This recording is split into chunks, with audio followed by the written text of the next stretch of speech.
Book of Psalm. No, ilang Sundays na tayo, walang sa song offering. Sana tayo. All right. Psalm chapter 119. Psalm chapter 119, please.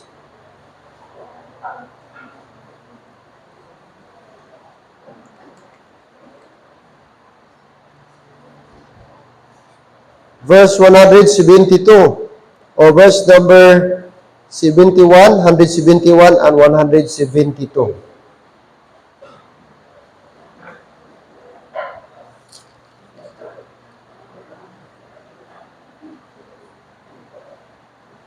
Psalm chapter 119, verse 171, and verse number 172.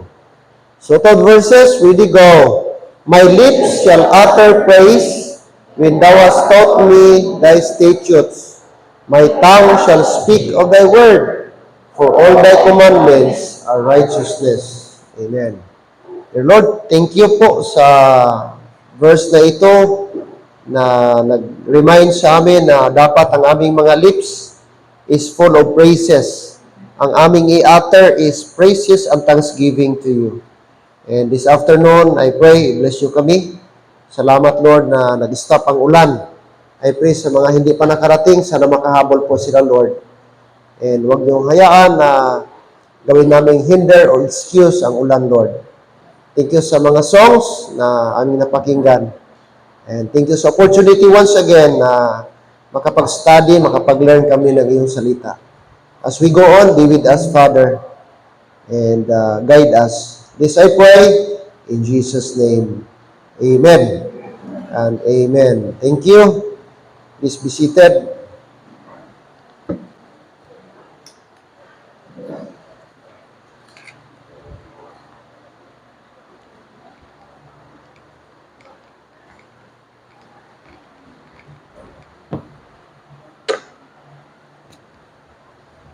So mag-skip muna tayo sa ating series study.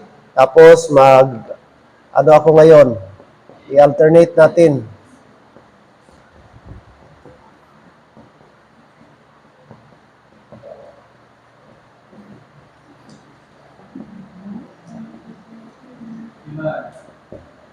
Attitude of the believer. I hope na believer tayong lahat ngayong hapon. Amen? Hindi lang by name, hindi lang by madali man magsabi. But tingnan natin kung nag-fit ba ang ating attitude sa ating pagka-believer. Kasi dapat balance yan, dapat po yan. So may mga apat na area na dapat tayo, ito yung ating dapat i-adapt, ito yung ating attitude. So ano dapat ang isang believer? Okay, ano dapat ang isang believer? Okay, number one, okay, he or she is looking. He or she is looking. Hebrews chapter 12, verse number 2. Hebrews chapter 12, verse number 2. Alright, verse 2. Looking unto Jesus, the author and finisher of our faith, who for the joy that was set before him endured the cross, despising the shame, and is set down at the right hand of the throne of God. Okay?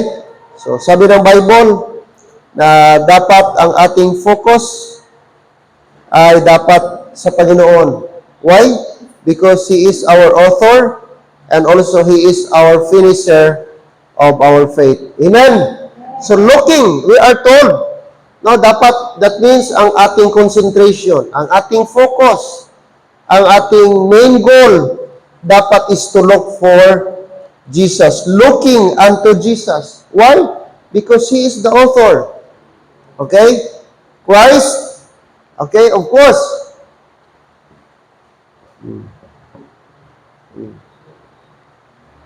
Alam mo, pag focus mo si Kristo, mga kapatid, hindi ka dali ma-offend. No? Di ka dali magbiya, di ka dali magluya. Okay? Kung ang imong gilantaw, ang imong konsentrasyon ang Dios sa Ginoo ka gid nangalagad, biskan ano kadako problema yan. Magpadayon ka. Magpadayon ka. Kaya nga naman, kabalo ka nga ang Diyos, di kaya pabayaan. Tagaan kag kusog sa Dios, tagaan kag kaalam sa Dios, nga paano mo ma-overcome ano man ang kadako nga problema. Nga naman, kay ang imong pagtuo ara sa iya. Okay? Pero kung dili gani ang Ginoo, ang imong anchor, dili ang Dios, ang imong pundasyon, di kami matingala, pila ka adlaw, madula ka gid. No? Gamay lang problema. Di ka lang masapak diri, di ka lang maagda paniaga, maglain ang buot mo. Mga bagay nga mga nonsense ba? Pero kung sa Ginoo ka nagtulog, sa Ginoo ka naglantaw, sa Ginoo ka nangalagad, mga utod, I believe, no? Ara ang pagpadayon, no? Kaya sabi ni Lord, looking, no? Ayaw paglantaw sa tao. Ang tao may limitation na. Ayaw pag-expect sa tao, sa Dios pag-expect. Ang imo pagsalig sa Dios, imong pagtuo sa Dios, imong expectation sa Dios. Kay kung tana ara sa imo, mga abiyan, I believe, ano man ang kadako nga problema, ma-survive mo. No? Kaya you are looking to Jesus. No? That's why, sabi ng Bible, looking unto Jesus, the author and finisher of our faith. No? Of our faith. Ngaman, si Jesus Christ, our perfect example, anong gihimo niya? He endured the cross. He was despised. Gidespise siya. Ginpakalain siya. Ginpahuyan siya. Despising the shame. Pero lang tawa mga abiyan at the end, and sit down at the right hand of the throne of God.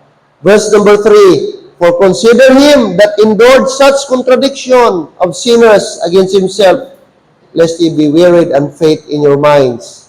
Alright? So, dira naton makita mga kabiyanan.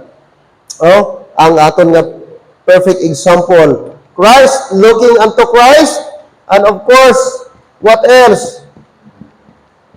Not only Christ, but also Christ return. Christ return. Ang iya pagbalik. Amo na ang aton ginahulat, amo na ang aton ginalong mga kabiyanan. Okay? Ang iya pagbalik, amo na siya. Ay kita iban sang handom, kundi Christ return.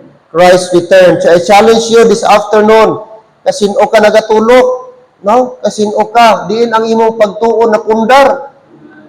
Hindi? Dapat dili sa tao. Dili kay ari ka tungod kay naa siya. Dili ari ka sumo tungod ba nagtulod sa imo. Dili. Ang rason nga ari ka tungod gihigugma ang Dios. Tapos gusto ka magpagamit sa Diyos.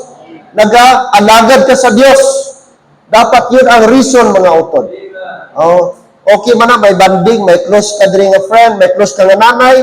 Kung nanay ka, kung yung people ka, may close ka man nga yung people. Kung tatay ka, may close ka man, arasin brad. Praise the Lord, no? Kaya kailangan mo gidaton sa closeness. Pero dapat, mas close pa gidato ang Ginoo. No? Nga di nato pwede ikambyo ang Diyos sa ibang na tao. Sa ibang na relasyon. Okay? So, looking unto Jesus, no? Na kay Lord ka, mawala mo ng mga tao, pero ang Diyos magpabilin, mga abiyan. Okay? Anong hambal niya? 13, 15, anong sabi ni Lord? Anong sabi niya? Let your conversation be without covetousness and be content. Okay? Verse number 8. Verse 8, because Jesus Christ, the same yesterday, today, and forever. All right. So that should be our first character. That should be our first attitude as a believer. Looking. All right? Number two attitude. Not only looking, but also listening. Amen. Listening. Ang believer hindi lang nag-look kay Jesus, but nagapamati man. Psalm 85. Look at Psalm. Anong sabi po ni King David? Anong sabi ni King David? 85 verse 8. Psalm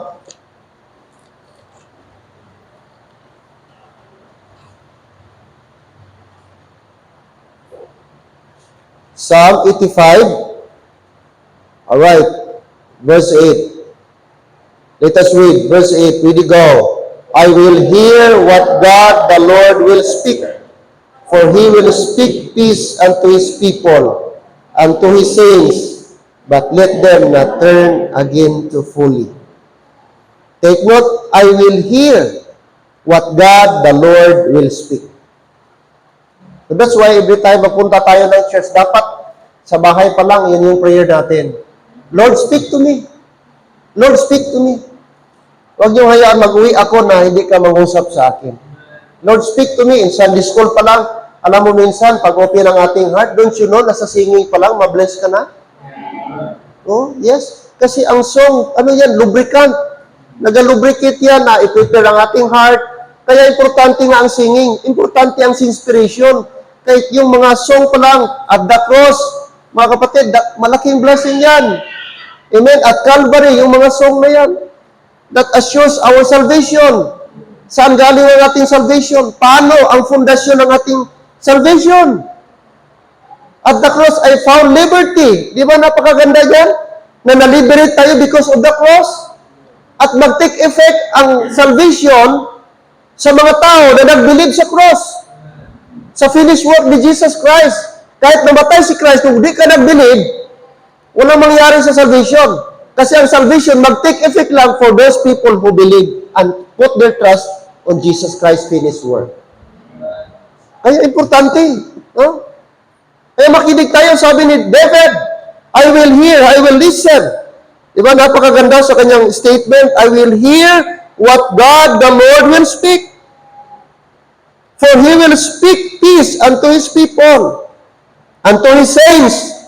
Gibanggit niya to His people, gibanggit pa niya to His saints. Oh. So, dapat, paano po siya? Ano tayong Okay, of course, si Lord mag-speak, tapos, ang kanyang word. Ang kanyang word. Mangusap ang kanyang salita. Okay? That's why every time merong teaching, every time merong preaching, makinig tayo. Amen? Para maintindihan natin kung anong sinasabi ng Panginoon sa atin. Makuha natin kung ano yung gustong ipaabot ng Panginoon sa ating buhay. Kasi sayang, napunta ka ng church, wala kang nakuha. Nag-effort ka, nagbihis ka, naligo ka, nagplansa ka, nagbasahi ka, tapos wala kang mauwi na binsahi. Sayang. Kaya makinig tayo. Amen? At matuto tayo, mga kapatid. Yes. Oh, dapat gano'n ang ating attitude. Anong sabi? Ano pong sabi ni James chapter 1? James chapter 1 verse 19. James.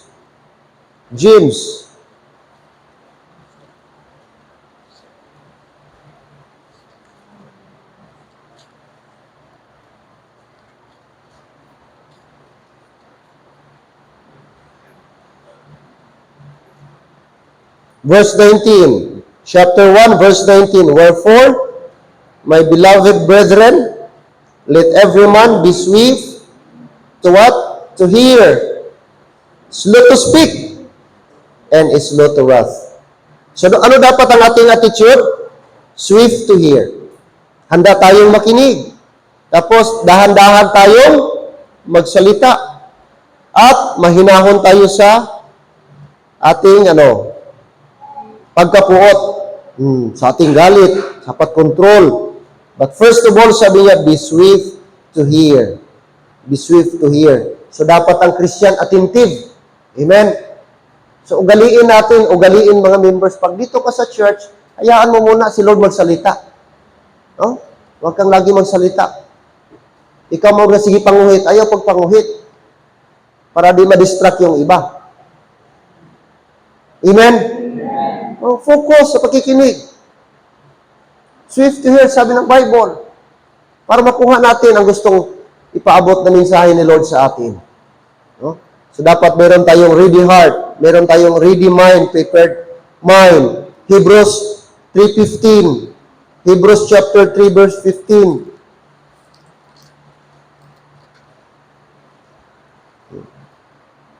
Sabi ng 15, while it is it said, today, if ye will hear His voice, harden not your hearts as in the provocation.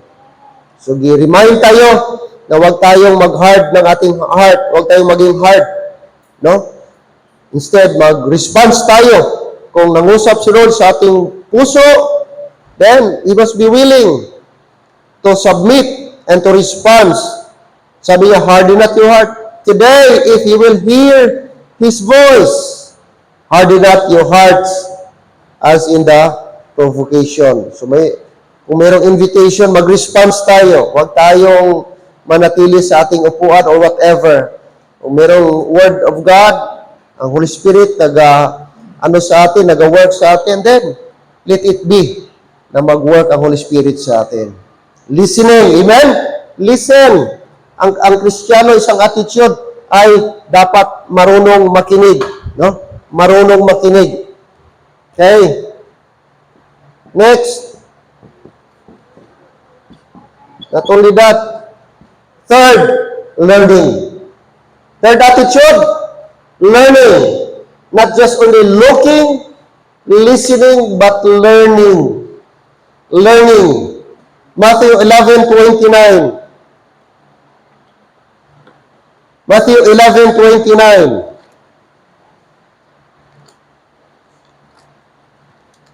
Matthew 11:29. This is the great invitation of our Lord Jesus Christ to all the people, not just only during His days, but also to us. All right, 29. Take my yoke upon you. Verse 28, come unto me, all ye that labor and are heavy laden, and I will give you rest. 29, take my yoke upon you, and learn of me, for I am meek and lowly in heart, and ye shall find rest unto your souls. Okay? So, yung word learn, not just learn, but trust me. That's the word. Trust me. Learn of me. Okay? Have confidence. Okay? Yan ang ibig sabihin ng learn. Not just trust me, but have confidence. That is synonymous. Okay? You can use the word interchangeably. Okay? Yun ang gusto ng Panginoon sa atin. Mag-learn tayo sa Kanya. Mag-trust tayo sa Kanya. Gi-invite tayo. Come unto me, all ye that labor and are heavy laden, and I will give you rest. Verse 29, take my yoke upon you, and learn of me. Alright. For I am meek and lowly in heart, and ye shall find rest unto your souls. Of course, we need to learn. No? Learning. Ano dapat? Okay? Oh. His character. Ano pang i-learn natin? His attributes. Ang kanyang character.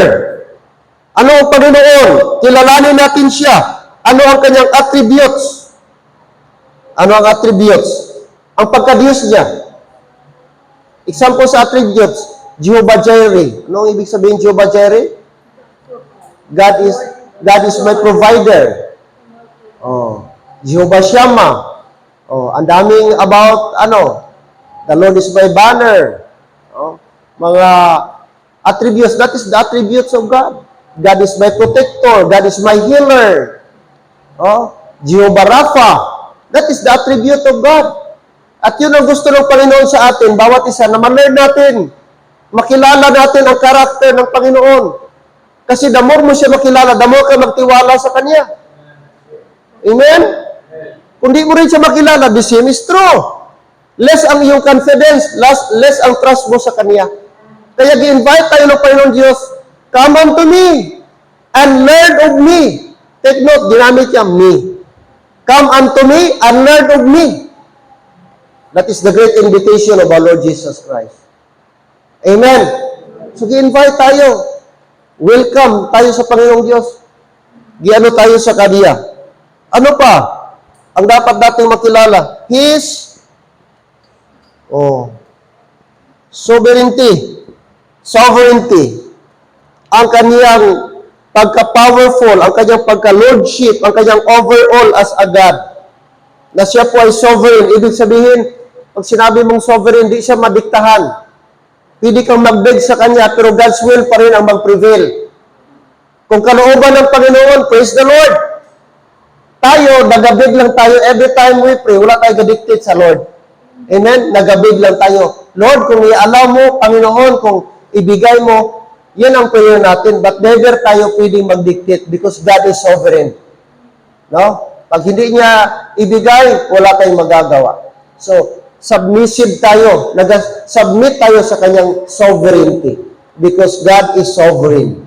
Yun ang ibig sabihin. No? Learn of me. Sabi ni Jesus, learn of me. Come unto me. Sino ang gi-invite niya? Sino gi-invite niya? All ye that labor and are heavy laden. May kabigatan, may dalang bigat, may pasaning bigat, mabigat. And I will give you rest. At sabi niya, take my yoke upon you and learn of me, for I am meek and lowly in heart. And ye shall find rest unto your souls.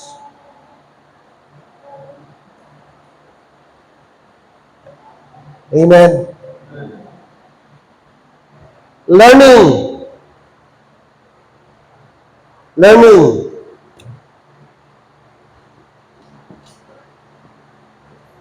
Of course, pang-apat, growing. Amen?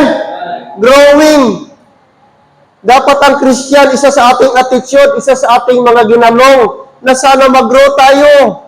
Huwag tayong manatili na baby Christian, infant Christian. No. Dapat dahan-dahan, little by little. Sana last year, kung di ka na marunong, bago ka pa, di ka pa marunong masyado mag-pray. Dapat ngayon, pag second year mo na, dapat marunong ka na. Dapat third year, sa Christian life mo, dapat master mo nang mag-pray. Amen? Kabisado mo na. Dapat fourth year, dapat ang Kristiyano, kahit 1 year pa lang. Kabisado mo na ang Bible. Alam mo na ang table of contents, ang pasunod sa Bible. Amen? Kakalungkot, mahihiya tayo sa mga beginners, mga estudyante natin. Bata pa lang, memorize na nila ang Bible. Genesis to Revelation. Ikaw, 10 years na, di mo pa rin ma-memorize. Hello, amen? Dapat dito, kakahiya, no?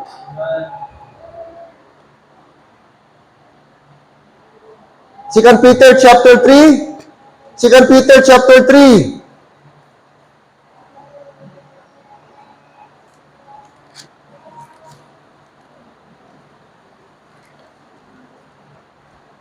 Second Peter chapter 3 verse 18. But grow in grace and in the knowledge of our Lord and what? Savior Jesus Christ. To Him be glory both now and forever. Amen. Hello, amen? Mga men, dapat di tayo mag-evade kung ginapapray tayo. Dapat opportunity yan na ma-master pa natin. Opportunity yan na ma-exercise natin. Yun. We are told to grow. This is a command of God. Growing is our personal responsibility. Amen? Personal natin yan. Hindi mo pwede iasa sa ibang tao. Dapat ikaw ang mag-strive. Dapat ikaw ang mag-work out na ikaw ay mag-grow pa sa iyong spiritual life.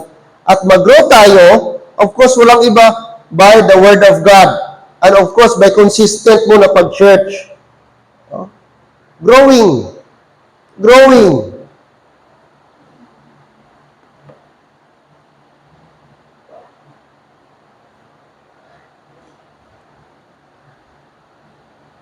Kakalungkot, may mga members, Christian, matagal na nag-claim na Christian, matagal na na-baptize, pero maski pagsimba, di mo makita na responsible. Kaya minsan, gadaot ka kung totoong simba talaga. Kasi I believe, ang totoong saved, maglong talaga yan na magsimba. Maglong talaga yan na mag-fellowship sa fellow Christian niya. And that is one of the asset, or one of the indication, mga kapatid, na safe ang tao kapag ka naglong siya na magsimba. Ga-desire siya na magsimba. Christian ka, wala ka ga-desire. Isang buwan na, 2 buwan, wala ka simba-simba. Pag pumangkot sa'yo, save pa rin. Imposible. That's a very big question sa Christian life mo, whether you are saved or not. Na wala ka man lang nababe, 2 months, 3 months, 6 months ka na, inconsistent ka, irregular ang pagsimba mo. Imposible. I believe by Holy Spirit, kita nag-work. Ang tunay na saved na tao, ginabader sa Holy Spirit. And wala kang happiness talaga, kapatid. Kapag kapilitin mo na save ka na ayaw mo magsimba, wala kang happiness. Ang taong pinaka-miserable, yung gapalayo sa Ginoo. Kahit anong pilit mo, happy ka, punta ka dito, gawa ka dito, pasyal ka dito, may still small voice, and that is the Holy Spirit, nagapaghikot sa iyo. Kunya, kinirabang-bang slider, gina-ignore lang niya. Sa araw ng Holy Spirit, gina-ignore, okay lang. Amo na pinaka-miserable. Ginapilit na manginhappy sa, but in reality, hindi. Kaya ang iya kalipay, artificial. Iya kalipay, piki. Kaya ang real na sa'yo, mga abiyan, may Holy Spirit. Kaya di mo na may sarili mo. Biskan, ano mo kahimo, malipayon ka. Kung tunay ka kasi, tagapalayo sa Diyos, ikaw pinaka-miserable nga tao sa kalibutan.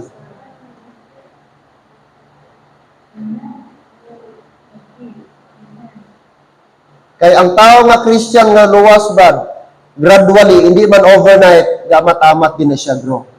Kagahandang gina siya nga magtubo sa iyang Christian life. But grow in grace. Diyan tamang in area nga dapat mag-grow in the grace of God and in the knowledge of God. Like I said, ang growth na to hindi man overnight, gradual na, dahan-dahan. And I believe may gagamitin si Lord. Of course, number 1, ikaw mismo, mag-desire na mag-study sa Word of God. Diya mag-umpisa abiyan ang atong growth. Salamat ko sa mga taong ginamit ni Lord sa life ko, pastor ko, mga Sunday school teacher, nung unang mga tao, nag-contribute sa aking spiritual growth. Hindi ko pwede silang i-discount, hindi ko pwede silang i-discredit. Malaking contribution nila sa life ko. Of course, nag-strive man ko, mag-learn. Is that too late na mag-learn tayo? Christian ka, tapos wala ka growth? Imposible. May saying, sabi sa pastor, anything that is alive, grows. Anything that is alive, grows. Biskan luya na karon, biskan payat na subong, biskan mamatay na, lapit na mapatay, pero tungkol kay may life pa na, may posibilidad din nga mag-grow. Pero kanang patay, biskan mo, ano ka abono, ano ka bunyag, ano ka hilamon, kay patay na, di ka mag-grow. Kay patay gani. Amo na sige mo ka-invite, ano mo ka-ligay, ano mo ka-advise, amo ni mo sis, amo ni mo on-bar, why gatubo, why ga-response kay patay gali. Gasayang-sayang ka lang sang effort, kay patay gali. And number 1, dili gali save. Why epekto? Kaya susiha ka o galingon mo, Brad. Kung tuod ka gibala nga believer sa Ginoo, kay basin ka claim ka lang. And that is why wala ka gatubo. Kaya pwede mo, Brad, i-counterpart ang pagka-Kristohanon. Pwede ka man upod-upod Kristohanon, kanta upod Kristohanon, simba upod sa Kristohanon. Pwede na, posible na. Pwede na. But in reality, ang anak mga abiyan, ang bottom line, someday makilala lang yapon kung sino ang piki kag hindi.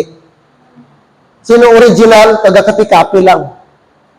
Di mo na matago someday. Muabot din ang panahon.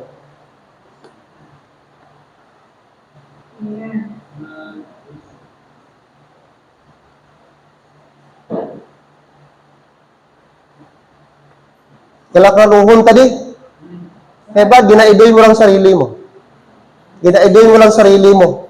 Kung kapakuno-kuno ka na Kristohanon, ginaudoy mo lang sarili mo.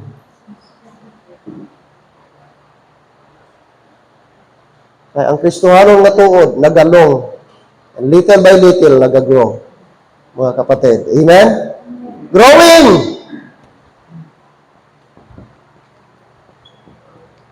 Next, loving. Amen. Loving. Amen. All right, 1 John 4:19. 1 John chapter 4 verse 19.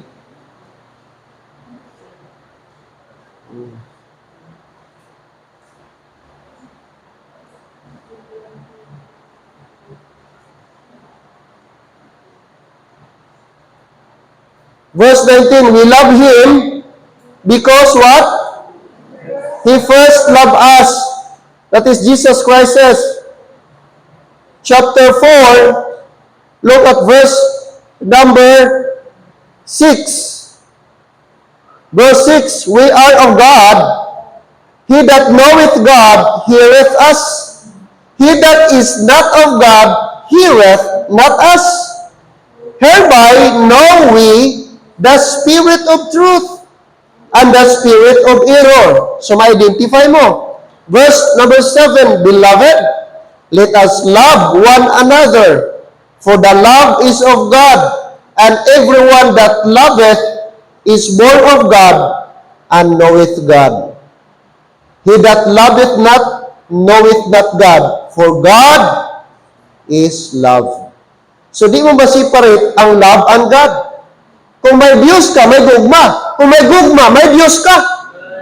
Di pwede nga may Diyos ka, di ka gapalangga. Gapalangga ka, niya ulay Diyos, di po pwede.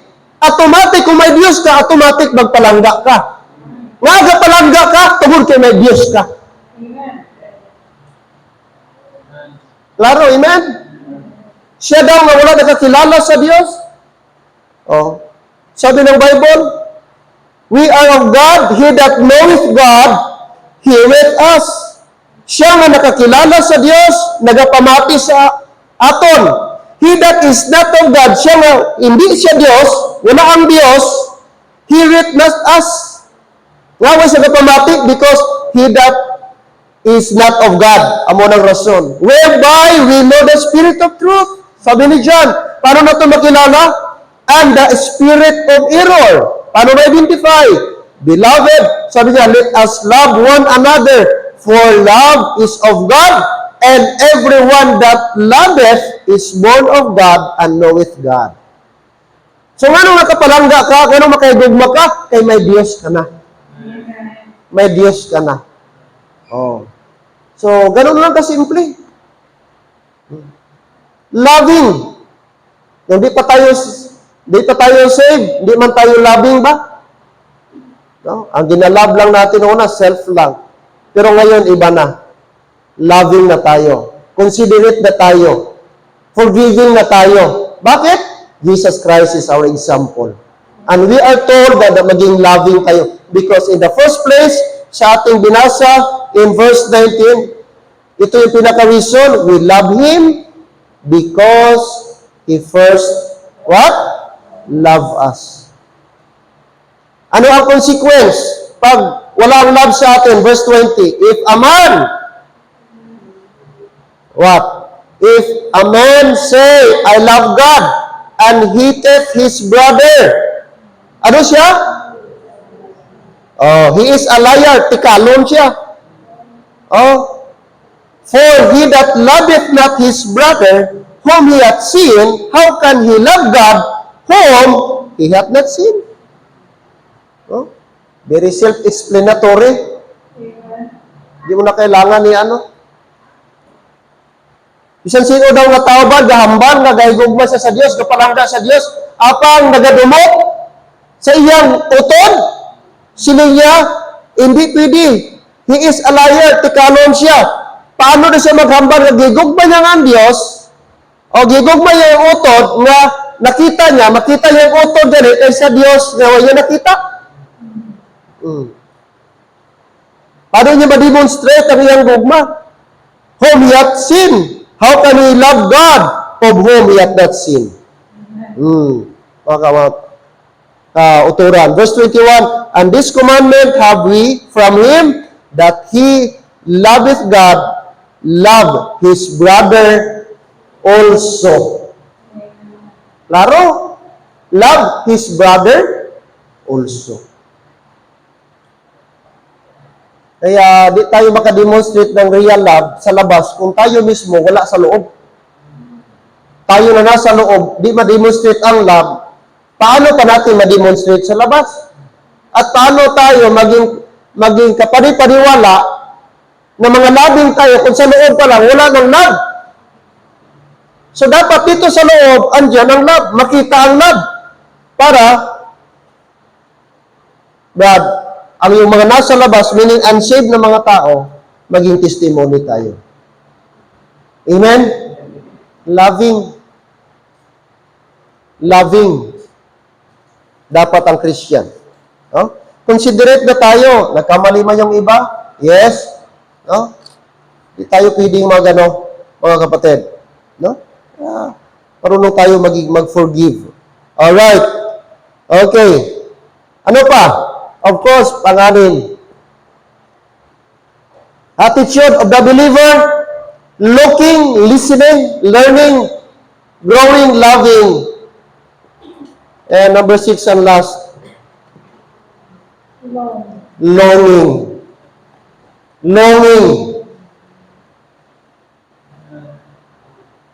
Nagahandom. Psalm 119, please. Psalm chapter 119. Psalm chapter 119. Psalm chapter 119, verse 174. Verse 174.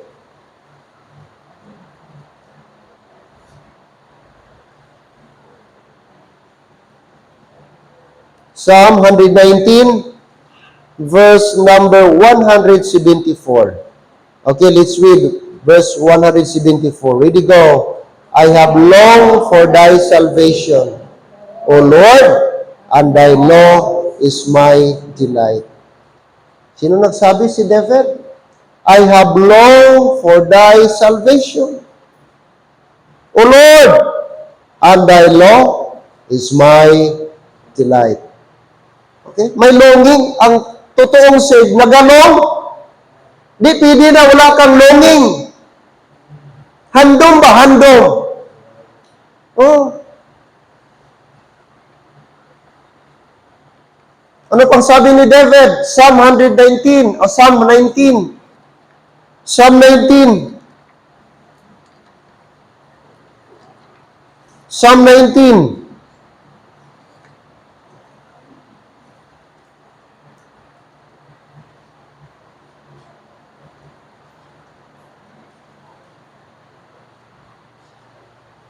Psalm 19, look at verse 7.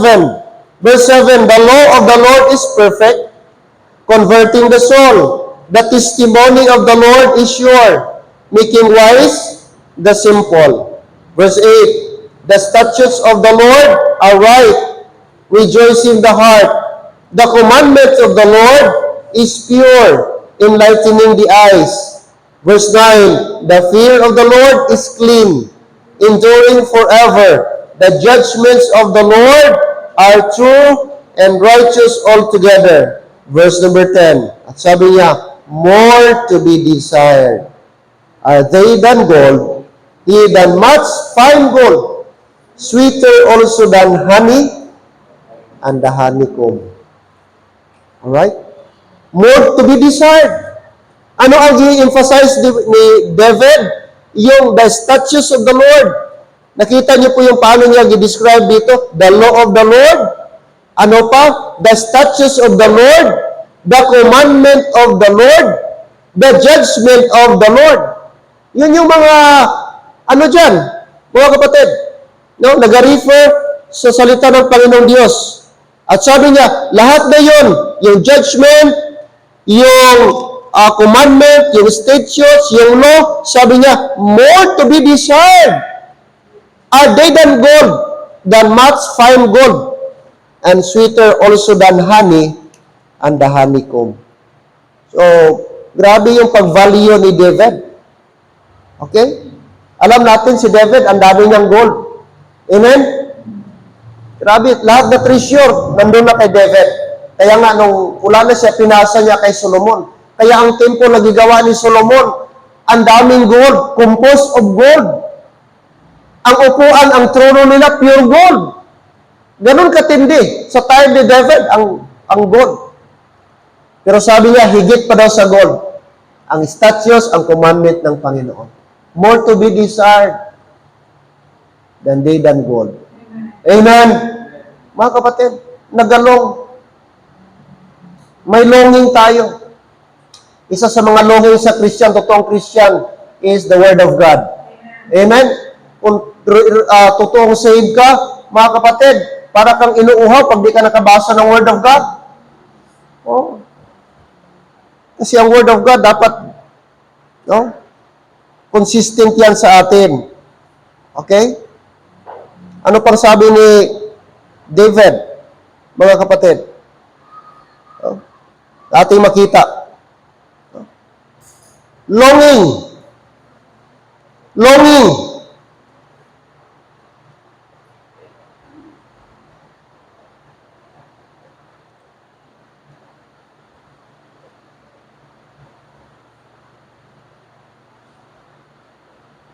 Na makita niya o paano niya ang Word of God.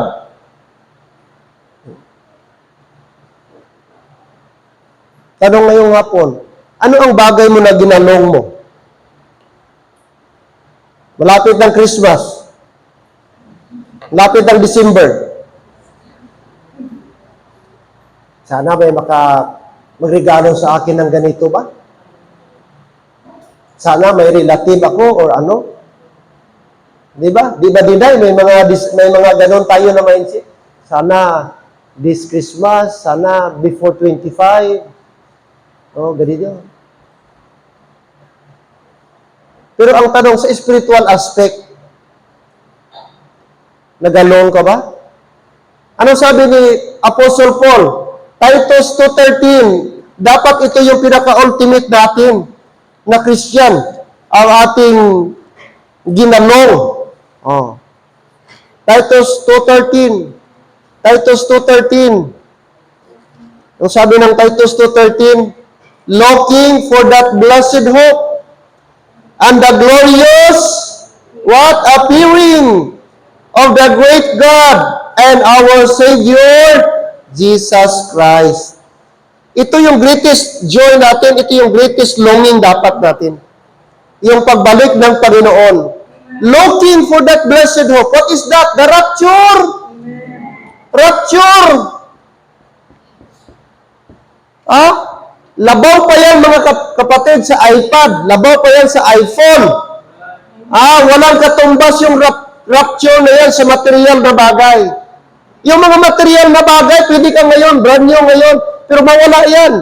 Mag-depreciate yan later on. Lahat na bagay sa mundo, wala yan. Subject yan, makurap. Subject yan, ma-distract o ma-damage. Material, kahit ano pa. Lahat na bagay, mga kapatid. Kaya ang ating pinakalong dapat na Christian,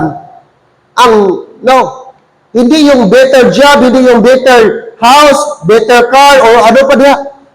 As Christians, ang ating pinaka-ultimate longing is the great appearing of our Lord Jesus Christ, which is the rapture. The caught up of the saints. Amen? The transport of the saints from earth to heaven. From physical to spiritual body. From incorruptible to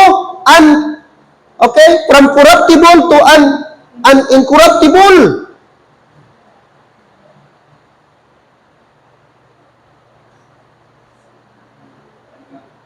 Amen.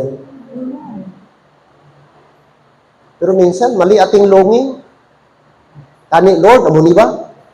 Ani, Lord. Aminin natin minsan, may mga, ano pa tayo? The-desire tayo. Pero mga kapatid, sabi ni, ni Paul kay Timothy, ito dapat, no? As Christian.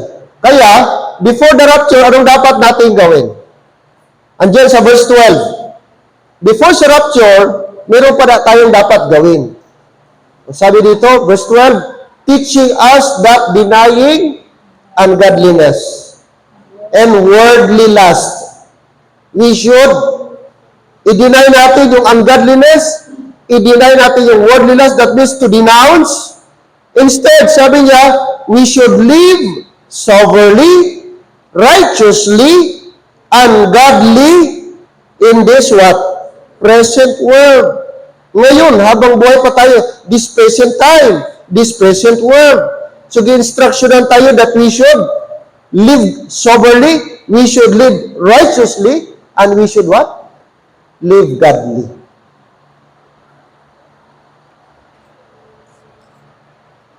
Amen?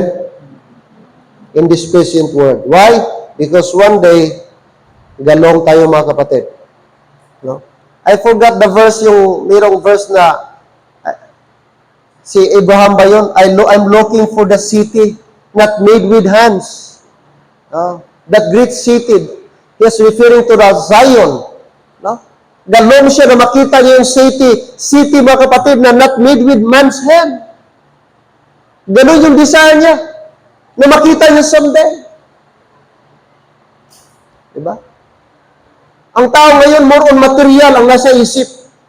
Pero ang real na Christian, mga kapatid, doon siya ga-focus sa spiritual. Amen? Doon siya sa blessed hope.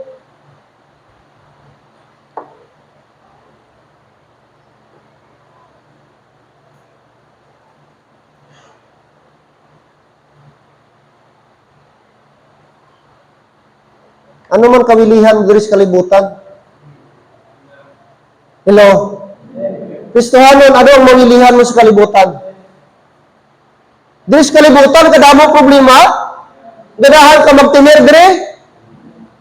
Kadaghan bayaran, kuryente, tubig. Na estudyante ka pa, sige pangayo balon. May alamutan pa sa eskwelahan. Diri sa kalibutan, damo problema. Damo ka ginalagas. Damo ginapalibugan. Damo sakit. Tanan damo. Halos sa kalibutan, wala na siyang positive.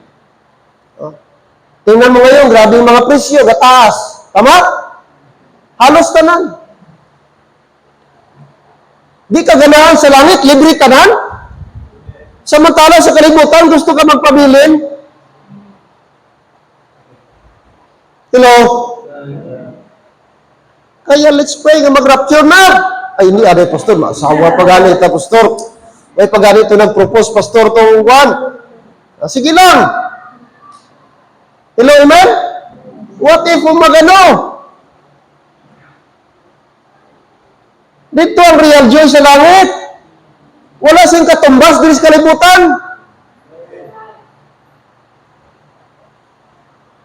Pabili sa kalibutan, sige galinog eh. Pati Christian, Diyos ko, Lord, Lord! Nung may video Tagaglan, high school siguro yun, Lord, ipa-stop mo na, Lord, ipa-stop mo na, tama na, Lord, tama na. Nasinggit sila kay ang ila gym, gamo-amo na. Daw matumba na ang gym.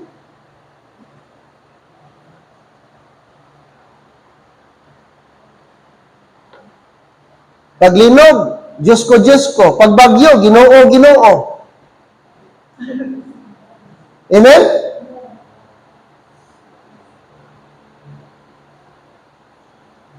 Pero ang dahon mo sa Ginoo, busy ko. Pag iya sa Ginoo, busy ko. Dapat di ka manawag sa Ginoo. Kung magsabat ang Ginoo, busy ko. Be, ano feeling mo?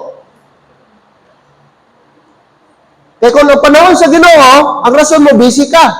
Paano kung ang Ginoo na po mo, manawag ka, magsiya, busy ko.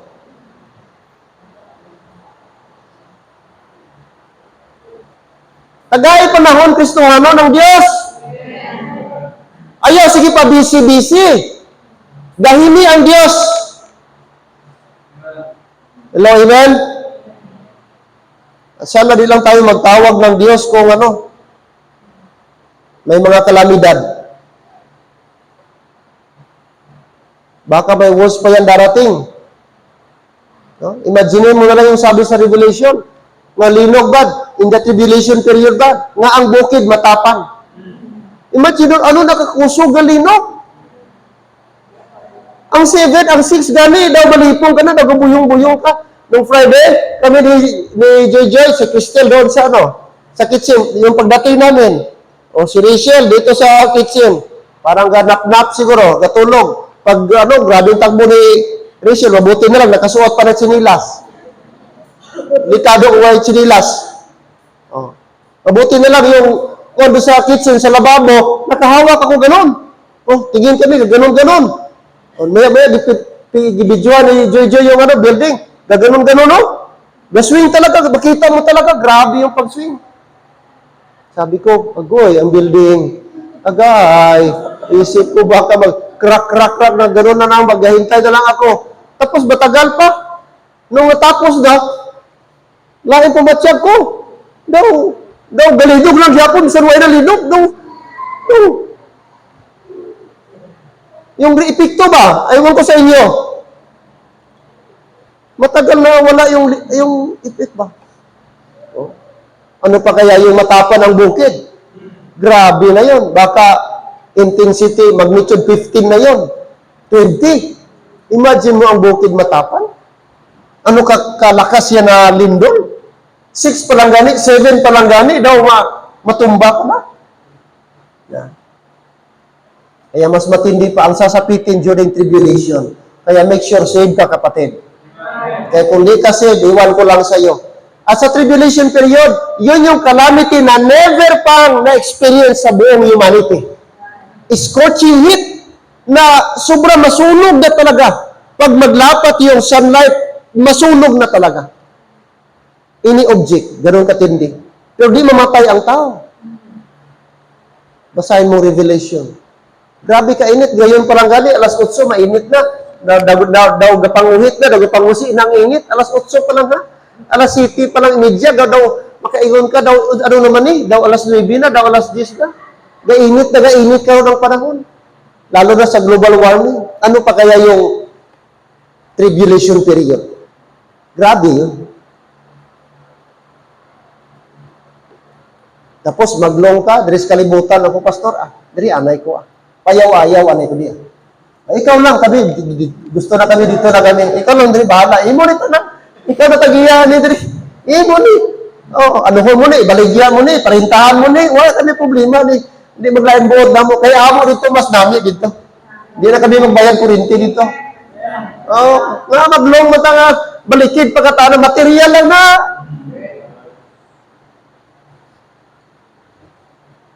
Kaya sige ka pundar dis kalibutan, wandi biyaan mo. Kanang biyaan mo, mag-inidugay na sila, magpatsanay pa na sila. Oh.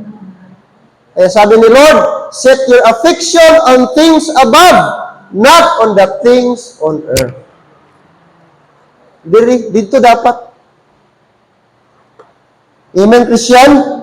Longing.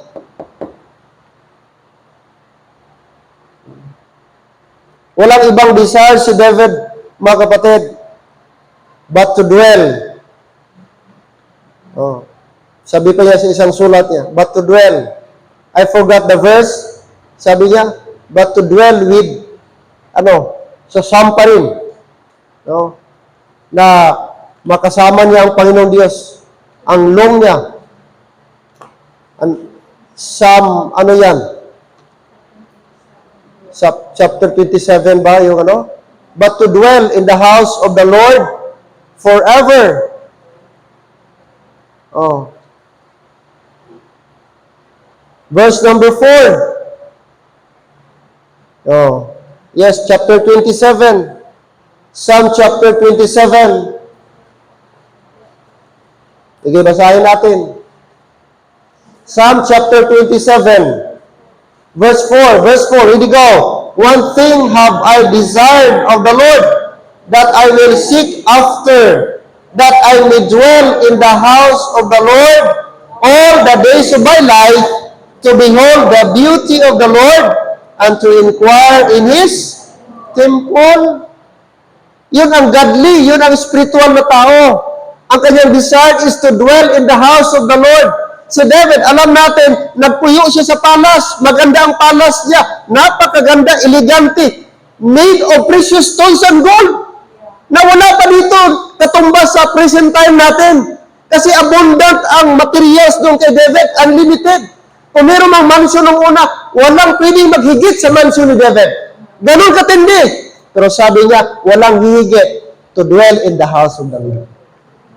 Mas higit pa doon. Kung maganda na yung giistaran ng David na material na bahay dito sa mundo. But sabi niya sa kanyang sulat, but I will seek after, that I may dwell in the house of the Lord all the days of my life. Wow. Kasi alam ni David, mas higit, incomparable yung giprepare ni Lord doon sa langit. More than sa pinakamagandang bahay dito sa mundo o sa lupa, mga kapatid. Kaya dapat ang ilong natin, Lord, gamitin niyo ako. Itong natirang buhay ko at lakas ko, Panginoon, magamit ito. Bago mo ako kunin, bago ako mag-take off, Lord, sana marami akong masira na gospel. Oh, yun yung pinakalong natin. Hindi yung material o anything, mga kapatid. But magamit sana ni Lord ang ating buhay. Habang buhay pa tayo ngayon. Oh, yun ang greatest longing. At i-pray mo na, Lord, ngayon, sana di na ako magluya. Di na ako magpaluya-luya sa pag-alagad. Di na ako magpalayo. Di na ako damor pa ako mag-init. Damor pa ako maging masigasig sa paglilingkod, pagpagamit sa inyo. Dapat yun ang ating desire. Kapatid, wala na. Kunti ng panahon natin. Our attitude should be as a believer. Amen? Looking, listening, learning, of course, growing, loving, and longing. Longing. There is the greatest longing, mga kapatid, than to serve the Lord. At magamit para sa Kanya. That's the greatest longing. The Lord, magamit tayo para sa Kanya. Let us pray. Tayo, please. Father God in heaven, thank you po. This evening, thank you, Lord, sa inyong short message, pinaabot sa amin ngayon.